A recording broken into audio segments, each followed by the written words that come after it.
पुढची एक महत्त्वाची अपडेट सांगलीतून शक्तीपीठ महामार्गातून ज्या पद्धतीने कोल्हापूर वगळलं त्याच पद्धतीने सांगली जिल्ह्यालाही वगळावं। सरकारला ही शेवटची विनंती आहे, अन्यथा आंदोलन करावं लागेल असा इशारा खासदार विशाल पाटील यांनी सरकारला दिला। ज्या भागात शेतकरी जमिनी द्यायला तयार आहेत त्या ठिकाणच्या जमिनी घ्याव्यात। तासगाव मिरज या तालुक्यातील शेतकऱ्यांचा शक्तीपीठ महामार्गास विरोध आहे। कमी खर्चात जमीन अधिग्रहण करून त्यासाठी जास्त खर्च करण्यासाठी हा प्रकल्प आहे अशी शंका देखील विशाल पाटील यांनी उपस्थित केली आहे।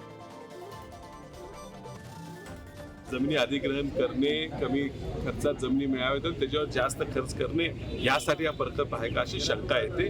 मी पुन्हा एकदा विनंती करू, कारण ही विनंती शेवटची असणार आहे, त्यानंतर आंदोलन उभं करावं लागणार। शेवटची विनंती सरकारला करतो की ज्या पद्धतीने तुम्ही कोल्हापूर वगळलेला आहे, आम्ही शक्तीपीठाला विरोध करत नाही, पण शक्तीपीठाला पर्यायी रस्ता हा आमचा जो रत्नागिरी नागपूर हायवे आहे तो उपलब्ध असताना त्या रस्त्यालाच शक्तीपीठाला पुढे जोडावं।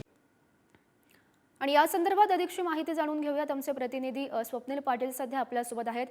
स्वप्नील, विशाल पाटील यांनी केलेले हे वक्तव्य काय नेमके याचे पडसाद उमटतायत सध्या?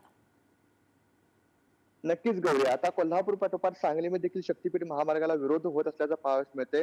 2 दिवसापूर्वी तासगाव तालुक्यामध्ये शेतकऱ्यांची बैठक पार पडली होती। या बैठकीमध्ये देखील शेतकऱ्यांनी शक्तीपीठ महामार्गाला तीव्र विरोध केला होता। जर अधिकारी शेतीमध्ये मोजणी करण्यास आल्यास त्यांना विहिरी ढकलून देऊ, त्यांचे मुडदे पाडू असा देखील इशारा दिला होता।